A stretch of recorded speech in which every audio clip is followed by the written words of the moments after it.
The galaxy was vast, filled with countless stars, planets, and civilizations. Some were peaceful, some were fierce, and some existed quietly, far away from the attention of others. Among all the laws that governed these civilizations, one stood, above all else, the first law of the galaxy. It was simple and clear: do not harm the children of humanity. The law had been written centuries ago by the Galactic Council, a group of wise beings chosen from every corner of the galaxy. They believed that human children were pure, innocent, and full of potential. They were a symbol of hope, not only for Earth, but for the entire galaxy. Humans themselves did not know how important they were. They lived on a small blue planet, surrounded by vast oceans and covered in green forests and golden deserts. They built cities, invented machines, and dreamed of the stars. To most of the galaxy, humans were young and insignificant, barely noticed in the grand cosmic picture. But the Council had watched them carefully, observing their growth, their struggles, and the curiosity that seemed to flow naturally in every human child. Children on Earth were playful and full of energy. They ran through fields, climbed trees, and laughed under the sun. They were curious, always asking questions and exploring their world. Some humans believed that children were ordinary, fragile, and in need of protection. The Galactic Council agreed, but for a different reason. They believed human children were sacred. The innocence they carried was rare in the galaxy, and it was fragile enough that one wrong action could destroy it. That was why the law was created. No matter what happened, no human child was to be harmed. For centuries, this law had been respected. Humans lived their lives without realizing that other civilizations existed beyond their stars, watching them quietly. The council members often discussed humanity in their meetings. Some praised humans for their resilience and creativity. Others warned that if humans grew too fast, they might become a threat. Despite these discussions, the law remained the same. It was absolute, but change was coming. Not all members of the Galactic Council agreed on what to do about humanity. A faction of powerful beings believed that humans were dangerous. They looked at Earth and saw a species that was growing stronger, learning faster, and exploring new technologies. To them, humanity was unpredictable. They whispered in the council chambers that if humans were left unchecked, they could challenge the galaxy's balance. Some even suggested that the first law might need to be broken for the greater good. These whispers grew louder as the humans made a new discovery. Deep in the forests and mountains of Earth, humans uncovered a source of energy unlike anything the galaxy had seen before. It was a force that could power entire cities, heal the sick, and even affect the minds of those who came near it. The discovery was small at first, hidden in the laboratories of human scientists. But the news eventually reached the stars, and the council could no longer ignore it. This was when the tension grew. The law said the children must be protected, but the potential threat humans posed could not be dismissed. Meanwhile, life on Earth continued as usual. Children played in parks, attended schools, and dreamed of adventures among the stars. Parents worried about ordinary things: homework, illnesses, and safety from accidents. They had no idea that forces from far beyond their world were quietly observing their children. Some of the older humans, those who had studied the skies for years, began noticing unusual patterns. Strange lights appeared at night, stars seemed to move differently, and some children talked about dreams that felt too real to be just dreams. But these were dismissed as imagination. In the council chambers, the debate became heated. The radical faction argued that waiting was dangerous. "We cannot let humans grow unchecked," they said. "Their children must be studied, controlled, or even eliminated if necessary." The elders shook their heads. They reminded the council that the first law existed for a reason. To harm human children would be to invite chaos, to break trust, and to challenge the very principles the galaxy was built upon. Still, the radicals were persuasive. They spoke of potential rebellion, of the human race spreading across the stars, and of the consequences if the law was not broken. The debate lasted for weeks. Outside the council chambers, the galaxy continued in its normal rhythm.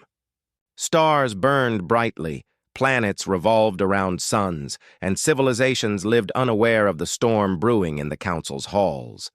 But a quiet tension had settled over humanity. The very innocence the council vowed to protect was now in danger, and no one on Earth knew it yet. One night, a group of council scouts observed Earth closely. They saw children sleeping peacefully in their beds, dreaming of worlds they would one day explore. Some of the scouts felt unease. They had always respected the first law, and the thought of breaking it troubled them deeply. Others were indifferent. They believed humans were insignificant, and the idea of harming a few children for the greater good did not worry them. Back on Earth, a young girl named Mira gazed at the stars from her backyard. She had always been fascinated by the night sky. She imagined traveling to other planets, meeting strange creatures, and discovering secrets hidden among the stars. Mira had no idea that her fascination made her important to forces far beyond her understanding. She was one of the children the council had sworn to protect, but soon she would become a symbol of what it meant to resist fear and oppression. As the debate in the council reached a tipping point, the radicals made their move. Secret plans were drawn, and strike teams were prepared. They would travel to Earth, unseen and undetected, to observe the children more closely. Some teams had even considered crossing the line, breaking the first law entirely. The elders who remained loyal to the law were horrified. They tried to stop the action, sending warnings and messages, but the radicals ignored them. The galaxy was about to witness a decision that could change everything. In those quiet moments before the storm, the children of Earth remained blissfully unaware. They laughed, played, and dreamed, carrying a light that could illuminate the galaxy. But the shadow of the council's betrayal was growing. The first law, meant to protect innocence, was being challenged. And humanity, with all its courage and curiosity, was about to face a threat unlike anything it had ever imagined. The galaxy waited silently, holding its breath as the future of human children hung in the balance. The calm of space was deceptive. While humans on Earth slept peacefully, the Galactic Council was no longer united. The radicals had gained power, and their influence was spreading like fire through the chambers of the council. They argued that humanity's growth was dangerous, that the children, once symbols of hope, were now potential threats. Their voices were loud and persuasive, and slowly, fear began to outweigh reason. The radicals' plan was bold. They would send elite strike teams to Earth to observe the children closely, to understand their abilities, and if necessary, to control or neutralize them. For them, it was simple logic.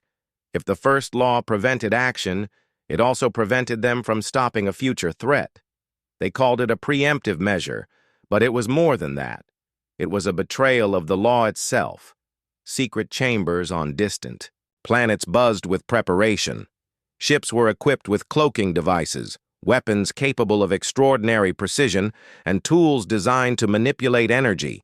Teams were trained in silence, moving without leaving any trace, so that not a single human would be aware of their presence. These were not ordinary beings. They were highly skilled, chosen for their ability to operate under the strictest secrecy.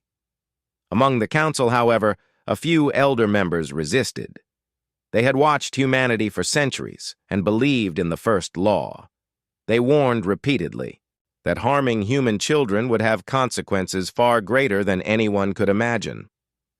"They are not just children," one elder said. "They carry the future of their species. And perhaps more than that, they carry hope for all of us. To harm them is to destroy trust across the galaxy." but their voices were drowned out. The radicals argued with cold calculation. They claimed that waiting was dangerous, that the children were already developing abilities that could one day challenge the galaxy's order. Some had observed strange phenomena on Earth, children who seemed to understand complex patterns, who solved problems adults could not, who had an unusual resilience. The radicals used these examples as proof that action was necessary. On Earth, life went on as if nothing had changed. Children went to school, played in the streets, and laughed under the sun. Parents remained unaware of the cosmic attention their world had attracted. Mira, the young girl who loved to gaze at the stars, began noticing strange lights in the sky. Sometimes, late at night, she would see glowing shapes moving silently above the treetops. Other children began talking about unusual dreams, dreams where they could fly, where they could speak without words, where they felt a strange connection to one another. Adults dismissed these stories as imagination, as the fanciful dreams of children. Meanwhile, the strike teams began their journey. Traveling faster than light, they crossed galaxies in silence, cloaked in shadows. They observed cities from above, marking areas where children gathered, noting patterns in behavior, and recording energy signatures. Each team member knew the first law had been broken in their minds, but they convinced themselves it was necessary. Some felt doubt, a small flicker of conscience, but it was quickly suppressed. The council elders who opposed the plan took desperate measures. They sent secret messages to trusted allies, urging them to watch over Earth. They activated protective devices that could shield certain areas, hoping to prevent any direct attack on the children. But these measures were limited, subtle, and slow. The radicals' operation moved quickly, leaving little time for intervention. In human cities, small signs of the looming threat began to appear. Lights flickered unpredictably, electronics behaved strangely, and children reported sensing a presence that was always just out of reach. Scientists and researchers were puzzled, unable to explain the sudden anomalies. Mira and her friends began to feel a strange energy when they were together, as if something invisible was connecting them. They did not yet understand that the Galactic Council's decision had set these events into motion. As the strike teams arrived in Earth's atmosphere, the tension grew. The teams were invisible, moving silently over neighborhoods, watching children through walls, listening to their voices and studying their actions. Each member was trained not to interact, not to harm, yet the line was already blurred. The radicals' plan included contingencies. If a child displayed unusual power or resistance, the teams were authorized to capture and control them. The elders watching from afar could only pray that intervention would come in time. For the children, nothing seemed out of the ordinary at first. They played, laughed, and dreamed. But slowly their instincts began to change. Some felt an unexplainable fear at night, a sense that they were being watched. Others discovered abilities they did not understand. Mira could sometimes move small objects with her mind, while a boy in her school seemed to predict the outcome of events before they happened. The children's connection grew stronger, though they did not yet understand why. The radicals' confidence was absolute. They believed that the first law, which had guided the galaxy for centuries, could be ignored without consequence. They saw humans as pawns in a larger game, children as tools to control a species before it could become a threat. But the elders had warned of unforeseen consequences. They knew that human children, despite their small size and innocence, were unpredictable, and unpredictability in the hands of those who are brave and clever could be powerful beyond imagination. In a secret, a few humans began noticing patterns. Scientists, astronomers, and even children's parents started recording anomalies, strange lights, unexplained phenomena, and odd behaviors in their children. They were the first to sense that something beyond Earth was watching. They had no idea of the scale of the threat, only that the world was changing in ways they could not yet explain. As the first night of observation continued, Mira felt a strange warmth in her chest. She looked at the stars, sensing a presence that was not hostile but curious, as if someone or something was studying her and the other children. It was confusing, but also comforting in a strange way. Little did she know that her abilities and the abilities of other children would soon be the key to defending not only themselves, but all of humanity. The Galactic Council's betrayal had begun in silence, with invisible teams observing, analyzing, and preparing. The first law of the galaxy, once absolute, was now broken. The children, innocent and unaware, were at the center of a conflict far beyond their comprehension. The stage was set for a confrontation that would test courage, intelligence, and the very essence of innocence. And so the quiet of Earth masked the danger above, the calm before a storm that would stretch across stars and civilizations. Humanity remained unaware that the galaxy had decided to take its first steps against them. The children, the heart of the first law, were about to face a test unlike any other. Strange things were beginning to happen on Earth, and the children were at the center of it. What started as small, unexplainable events soon became impossible to ignore. Lights in the sky flickered in unusual patterns. Animals behaved oddly, often gathering around children and acting as if they were protecting them. Some children reported hearing soft, melodic whispers, words that made no sense yet felt important. Adults dismissed most of it, thinking it was imagination, coincidence, or dreams. But the children knew something was different. Mira, the young girl who had always been fascinated by the stars, noticed changes in herself. Sometimes, when she concentrated, she could make small objects move. A pencil would slide across the desk, or a small toy would roll slightly without anyone touching it. She kept this secret, afraid of being misunderstood. But the feeling thrilled her. It was as if a hidden power inside her was awakening. Soon, she realized she was not alone. Other children were experiencing similar phenomena. Across the world, children began sharing stories with each other in unusual ways. They spoke of dreams that felt real, of seeing events before they happened, and of sensing when someone was near or in danger. Some children discovered that they could communicate with each other without speaking, a kind of silent understanding that allowed them to share thoughts and feelings instantly. Parents were baffled, unsure how to respond. Scientists became intrigued but had no explanation for these abilities. To the children, it felt like something magical, something extraordinary that connected them to each other and, perhaps, to something beyond Earth. Meanwhile, the strike teams sent by the Galactic Council were observing from above, cloaked and invisible. They noted the growing abilities of the children with a mixture of curiosity and concern. Some team members began to question their mission. They had been trained to act without emotion, to neutralize threats quietly and efficiently. But watching, the children sparked feelings they could not ignore. These beings were not just potential threats. They were innocent, brave, and resilient. Some members began secretly sending information back to the elders who still opposed breaking the first law. Human scientists who had noticed anomalies began gathering children for observation, not knowing that they were unwitting participants in a cosmic experiment. They measured energy levels, recorded unusual behaviors, and noted patterns that could not be explained by any known science. Mira found herself drawn to these groups, curious to understand what was happening to her and her friends. She realized that the more the children concentrated and worked together, the stronger their abilities became.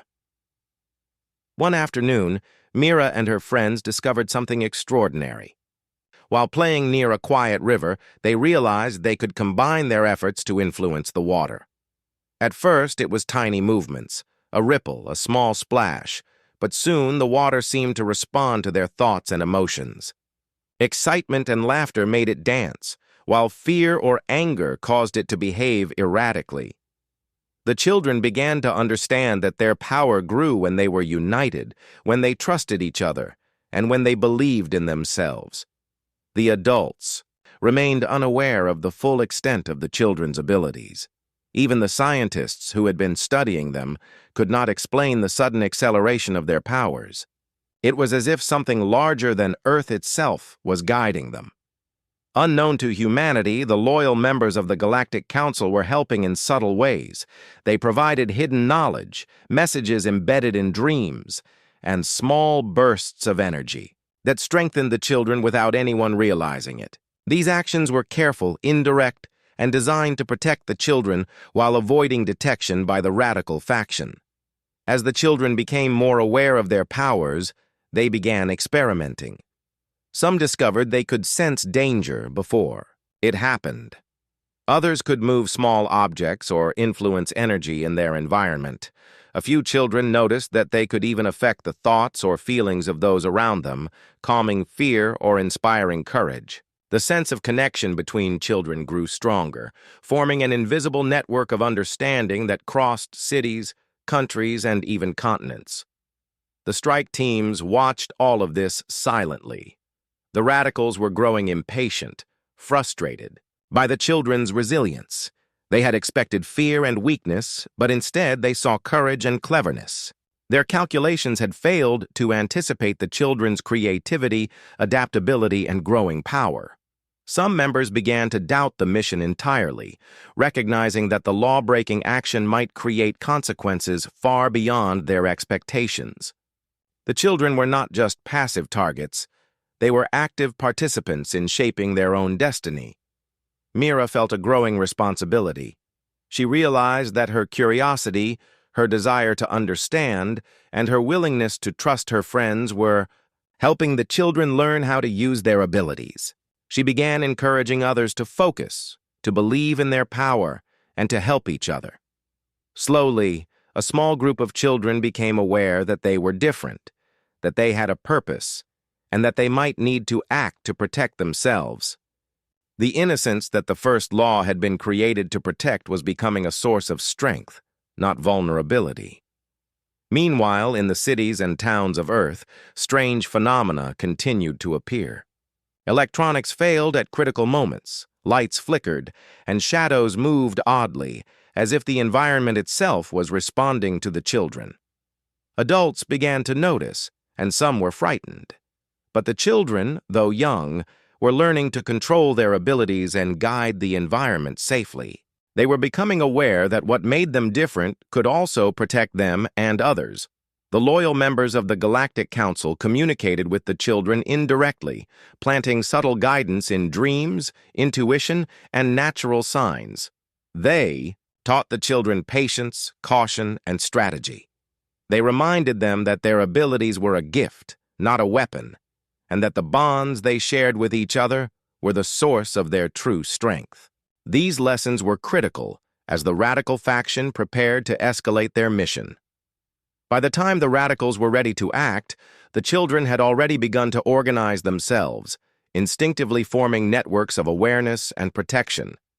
They had learned to sense danger, communicate silently, and use their abilities in small but effective ways. Mira, as one of the leaders in this unspoken network, realized that the challenge ahead would test not only their powers but their courage, their trust in one another, and their determination to survive.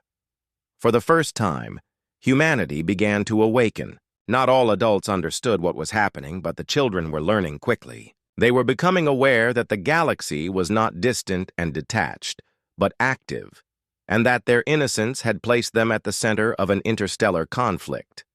The first law, once a promise of protection, had been broken, and the consequences were already unfolding. Yet in the midst of fear and uncertainty, hope was growing stronger.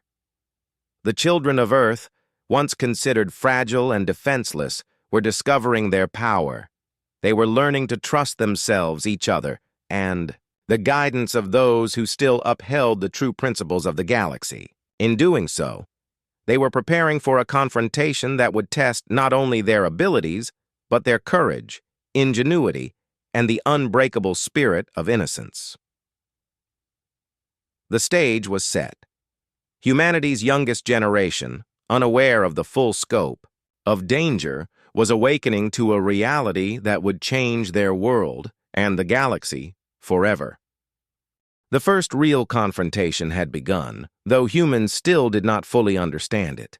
The Galactic Council's radical strike teams moved closer, now not only observing but testing the limits of the children's powers. They approached cities and towns, sometimes invisible, sometimes creating subtle disturbances to measure reactions. Lights flickered, shadows shifted strangely, and unexplained bursts of energy swept across neighborhoods. To the children, it was frightening, but also strange and exciting, as if the world itself had come alive around them. Mira and her friends felt it first. While playing near a park one evening, a sudden surge of energy caused the swings to move. On their own, the trees to sway unnaturally, and a faint hum to fill the air. At first, they panicked, unsure of what was happening, but gradually, they realized it was a reaction to their emotions and focus. They experimented, controlling the swings, directing the energy in gentle waves. It was the first real sign that their abilities were not random. They could shape the world around them when they acted together. As the strike teams began their tests, other children discovered their own talents. Some could generate light or warmth, others could influence objects at a distance, and a few could sense the movements and intentions of those nearby. The abilities varied widely, but a common thread emerged. The children were strongest when they acted as a group. Individual powers were limited, but together they could create shields, move larger objects, and communicate silently across distances. Adults began noticing that something unusual was happening. Scientists recorded energy, readings far beyond human understanding. Families reported strange events in their homes. Children appeared unusually calm in dangerous situations, sometimes guiding adults away from harm without explaining why. Most adults were baffled, but a few began to suspect that the children were more than they seemed. They had no idea the events were linked to forces from beyond Earth, forces that had broken the first law of the galaxy. The strike teams grew frustrated. Their calculations had assumed fear and weakness, but the children's resilience exceeded their expectations. Every attempt to provoke or intimidate failed. When one team tried to isolate a child, the child's powers reacted instinctively, creating confusion, barriers, or escape opportunities. It was as if the children themselves were learning faster than the teams could anticipate. Mira's group, for instance, discovered that by concentrating together, they could form a protective shield, one that the strike teams could not easily penetrate. Some members of the strike teams began to question their orders. They had been trained to act without emotion, to follow commands blindly. But observing the children, witnessing their courage, creativity, and determination, sparked doubt. Could they really harm beings so innocent and brave? Could breaking the first law truly protect the galaxy? Or was it creating a danger far greater than imagined? These doubts quietly spread among the ranks, threatening to disrupt the radicals' plans. Meanwhile, the loyal council members continued their covert support. They provided subtle guidance to the children through dreams, intuition, and small surges of energy that enhanced their abilities. These actions were invisible to the strike teams and unnoticed by humans at large, yet they made a difference. Children learned not just to react, but to plan, to anticipate, and to work together in ways that maximized their strengths. As the confrontation escalated, human ingenuity became a key factor. Scientists and adults who began to notice anomalies started experimenting with ways to protect children. Simple inventions, energy-detecting devices, shields, and alarms were combined with the children's abilities. Slowly, humans and children formed a partnership, even without fully understanding the cosmic forces at play. The combined efforts made it increasingly difficult for the strike teams to isolate or intimidate any child. Mira took a leadership role among the children. She encouraged calm, focus, and cooperation. She helped others understand that their powers were strongest when they worked together, that fear weakened them while trust amplified their strength. The children began creating small, organized networks across towns and cities, sharing information and learning to respond to danger instinctively. Their innocence, once considered a vulnerability, had become their greatest strength.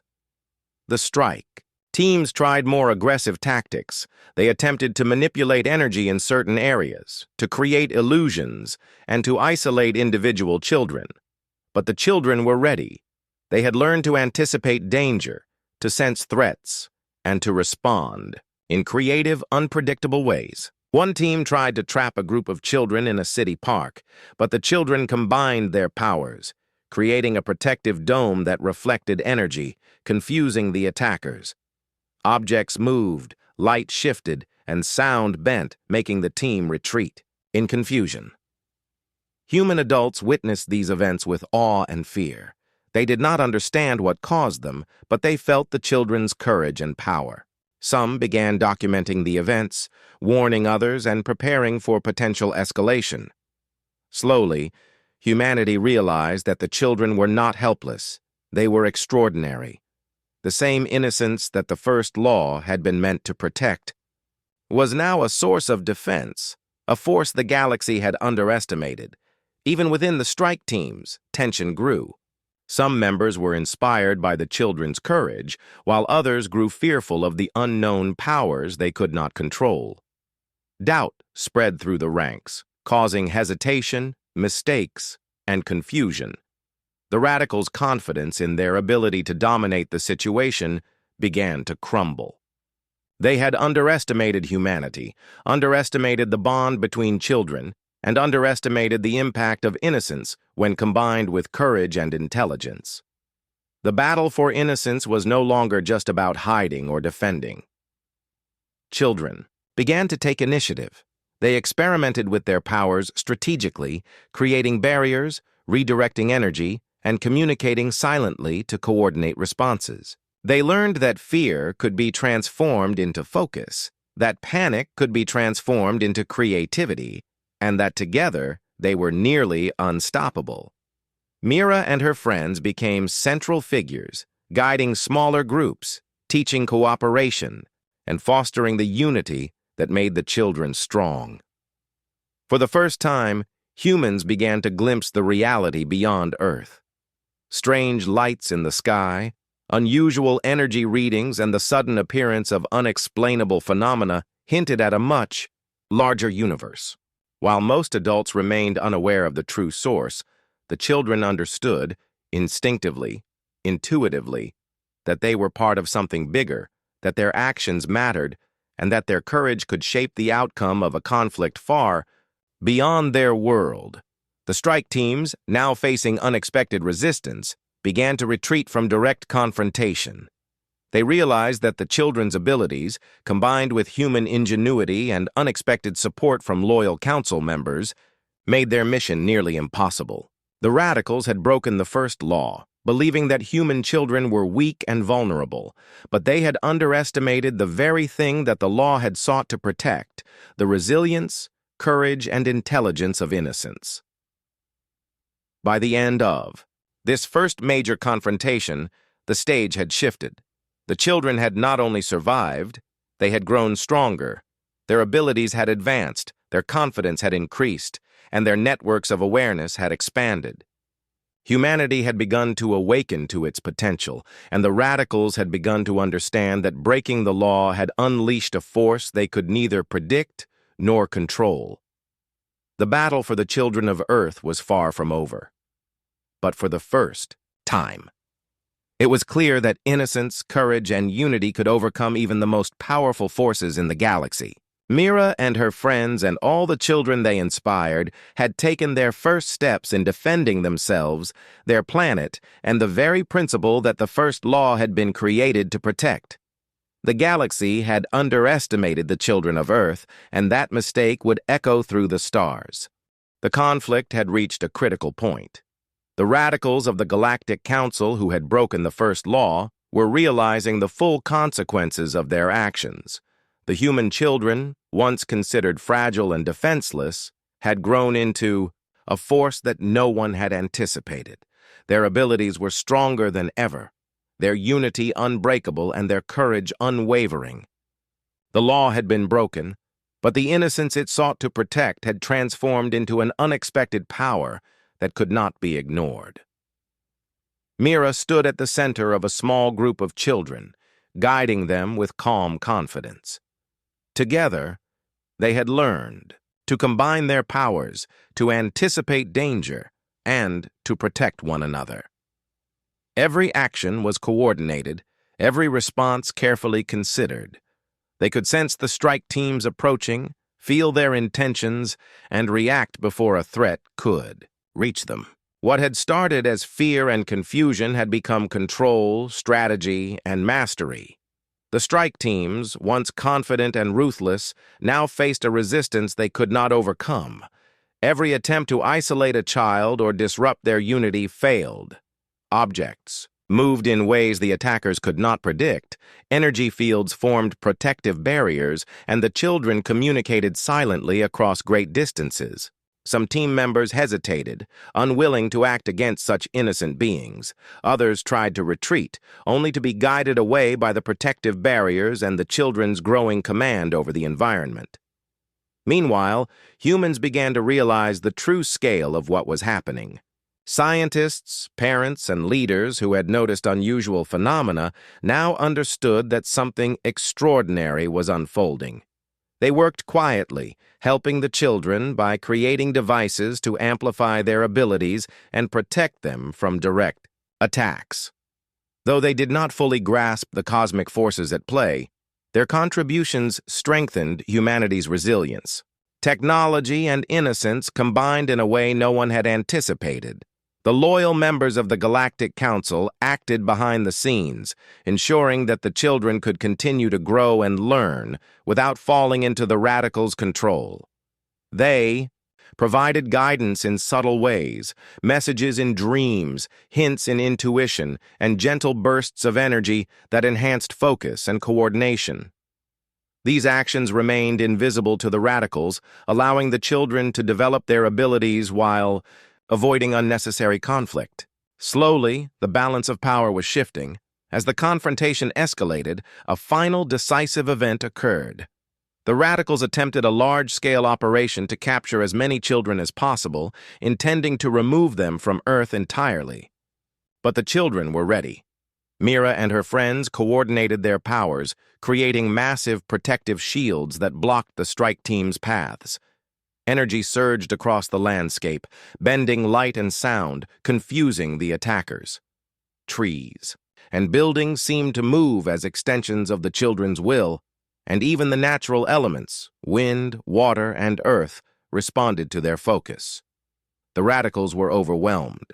Their technology, their training, and their careful planning were no match for the combined ingenuity, courage, and unity of humanity's children. Some members of the strike teams surrendered, unable to continue. Others retreated, leaving the children unharmed but forever aware of the power that had thwarted them.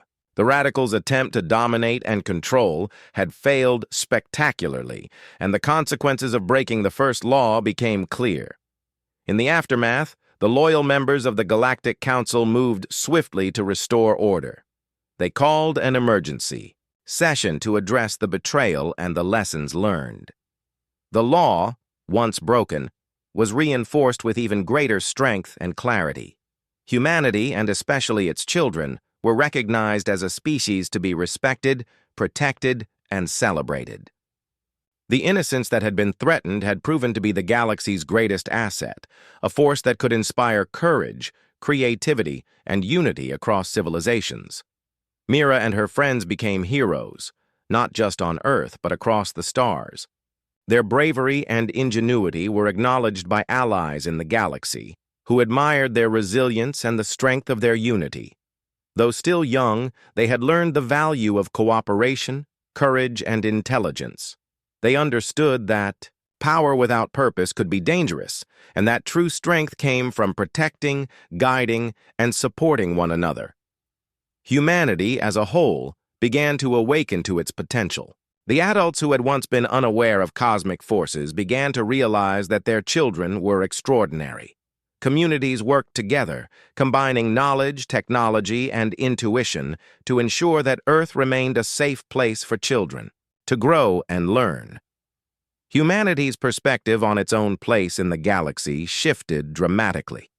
No longer a young, insignificant species, humans were now recognized as resilient, innovative, and capable of defending their future. The children's abilities continued to grow, but so did their understanding of responsibility. They learned that their powers were not weapons, but tools to protect, inspire, and guide. They discovered the importance of trust, cooperation, and foresight. Mira, as a natural leader, encouraged others to use their gifts wisely, to support one another, and to prepare for challenges without fear. The lessons they had learned during the conflict would shape the next generation, ensuring that innocence, courage, and wisdom would remain at the heart of humanity.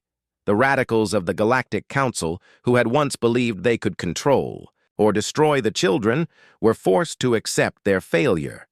They realized that underestimating innocence and courage was a grave mistake.